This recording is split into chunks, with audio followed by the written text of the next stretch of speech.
안녕하세요. 독수리입니다. 오늘은 우리가 함께 앞으로 다가올 2030년까지의 한국 경제와 자산 시장이 어떻게 움직이게 될지 그 큰 흐름을 아주 차분하게 풀어보는 시간을 가져보려고 합니다. 빠르게 변화하는 시대 속에서 무엇을 지키고 무엇을 선택해야 할지 전체적인 지도를 그려보는 느낌으로 편하게 들으시면 좋겠습니다. 지금 한국 경제는 단순히 좋다, 나쁘다라는 표현만으로 설명할 수 없는 거대한 구조 변화 한가운데에 서 있습니다. 경제의 여러 영역들이 과거와 완전히 다른 방식으로 흘러가기 시작했고 앞으로는 서로 다른 방향으로 움직이는 디커플링 시대가 더욱 뚜렷해질 것으로 보입니다. 먼저 금리 환경부터 이야기해 보겠습니다. 앞으로의 한국 경제를 이끄는 가장 중요한 변화 중 하나는 장기 금리가 3%대에서 굳어진다는 점입니다. 과거처럼 기준금리를 크게 내리고 다시 올리고 하는 빠른 금리 사이클이 나타나기 어려운 구조가 되었습니다. 정부의 재정 부담이 커지고 국채 발행이 늘어나면서 장기 금리가 쉽게 내려가지 않는 환경이 만들어진 것입니다.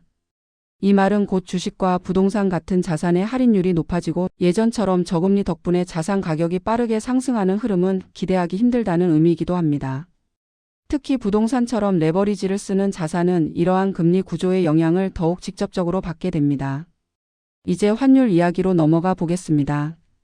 예전에는 경상수지가 흑자면 원화가 강세가 되는 것이 자연스러운 공식이었습니다.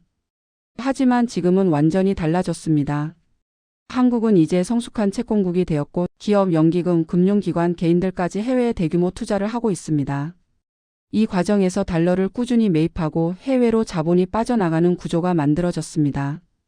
그 결과 경상수지가 흑자여도 원화는 강세로 가기 어렵고 환율은 1300원대 중반을 중심으로 높은 수준과 변동성을 유지할 가능성이 큽니다. 환율이 단순히 무역만으로 결정되던 시대는 지나가고 이제는 글로벌 금융 환경과 자본 흐름에 더 민감하게 반응하고 있습니다. 이번에는 주식시장을 살펴보겠습니다. 지금의 코스피는 한국 경제 전체를 반영하는 지수가 아닙니다. 점점 소수의 AI 반도체 기업이 주가 흐름을 좌우하는 구조로 바뀌고 있습니다.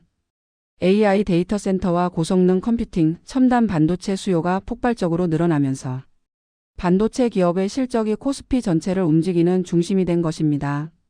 앞으로 2030년까지 AI 반도체 분야는 연평균 15에서 35%까지 성장할 수 있는 잠재력을 갖고 있습니다. 이는 한국 주식시장의 큰 기회이자 동시에 큰 위험이 될 수 있습니다. 성장성이 높은 대신 특정 섹터에 너무 집중되어 있기 때문입니다. 만약 글로벌 AI 투자 흐름이 흔들리거나 조정이 온다면 한국 증시는 그 충격을 그대로 받을 가능성이 큽니다. 특히 개인 투자자들의 레버리지 규모가 크기 때문에 작은 조정이라도 실제 하락폭은 더 커질 수 있습니다. 그래서 앞으로의 주식 투자는 성장 섹터를 중심으로 하되 변동성 관리와 분산 전략을 반드시 함께 가져가는 것이 필요합니다. 이제 부동산 이야기로 넘어가 보겠습니다. 앞으로 부동산 시장에서 가장 중요한 키워드는 양극화입니다. 정부는 2030년까지 수도권에만 135만 호를 공급할 계획입니다. 연평균 27만 호라는 매우 큰 공급이 시장 불안을 일정 부분 해소하는 역할을 하게 됩니다. 여기에 장기 금리가 높은 상태가 이어지면 수도권 전체가 과거처럼 동시다발적 폭등을 경험하기는 어렵습니다. 앞으로는 교통, 일자리, 교육, 인프라가 자연스럽게 집중되는 핵심 지역만 꾸준한 수요를 받게 되고 이런 지역 중심으로만 가격 방어가 이뤄질 가능성이 큽니다. 반대로 인구가 줄어드는 지방은 수요 자체가 사라지는 구조적 침체에 직면하게 됩니다. 인구 감소와 고금리라는 이중 부담을 견디기 어렵기 때문입니다. 따라서 앞으로의 부동산 시장은 전국적인 상승장이 아니라 살아남는 지역과 빠르게 가치가 떨어지는 지역이 명확하게 갈리는 구조로 갈 가능성이 큽니다. 이제 전체적인 흐름을 정리해 보겠습니다. 금리는 과거처럼 낮아지지 않습니다. 3%대 금리가 새로운 기준점이 됩니다. 환율은 경상수지 흑자에도 불구하고 높은 수준을 유지하며 변동성을 크게 보여줄 것입니다. 주식은 AI 반도체라는 강력한 성장 동력이 있지만 위험이 크게 집중된 구조이기도 합니다. 부동산은 수도권 핵심지 중심으로만 수요가 유지되고 지방은 인구 감소로 인해 구조적인 침체가 이어질 가능성이 큽니다. 그렇다면 앞으로의 투자 전략은 어떻게 가져가야 할까요? 주식은 성장과 위험 관리를 동시에 가져가야 합니다. AI 반도체와 데이터 센터 인프라 같은 미래 성장 분야의 비중을 두되 급격한 조정 가능성에 대비해 방어형 자산을 함께 보유하는 것이 좋습니다. 부동산은 선택과 집중입니다. 단순히 수도권이라고 해서 모두 유리한 것이 아닙니다.